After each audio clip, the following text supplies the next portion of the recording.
Hey there YouTube, Joshua C here, and in this video I'm going to compare my favorite types of 3/8 inch drive flex head ratchets. So let's get into it. At first, the first ratchet we have here is a Matco, part number BFR128LFM.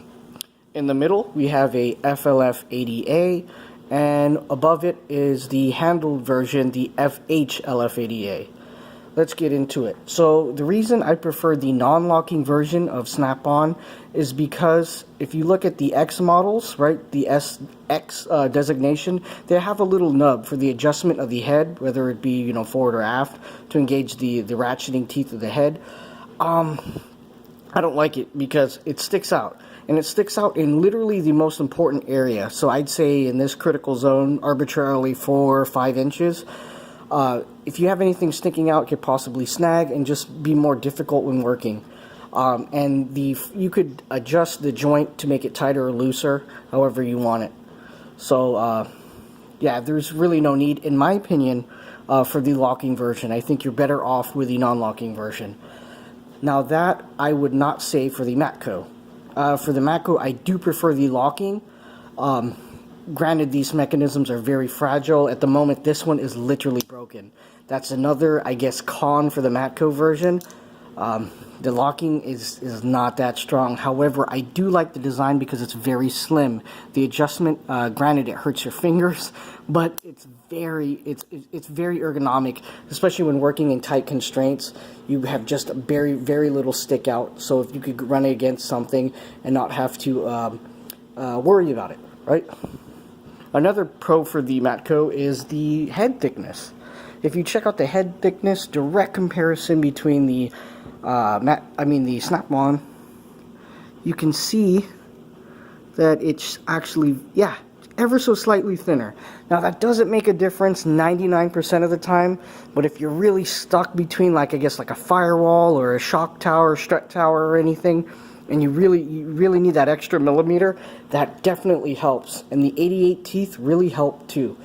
Granted, these ones are 82, so it's very negligible difference, but I have gotten this into places where this one could not. So take that for whatever it's worth. Here's some older versions. So we have the bent handle. If you like that, you could also get that. I personally do not use that as much. And we have an older style flex head, which had the locking down here.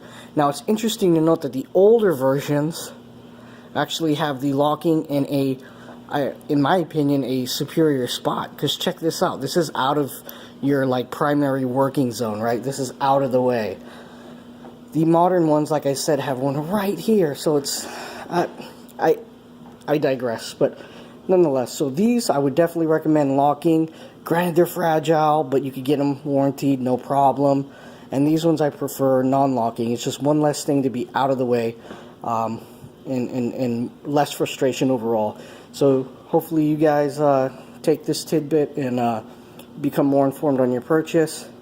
If you don't have the money to shell out, you could get this one is a Job Smart. We got this at Tractor Supply Company. This is 62. It definitely gets the job done. You could do tips and tricks like running electrical tape to stiffen up the joint so it doesn't flex as much. But this will definitely get the job done if you don't have the money for the tool truck brands.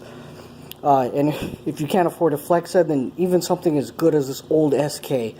I've taken apart so many things with this ratchet and it still keeps on ticking. So don't get stirred up by the tool truck frenzy. You could buy them used, however you want to get them, but nonetheless, there are alternatives, Harbor Freight, whatever. So, guys, enjoy.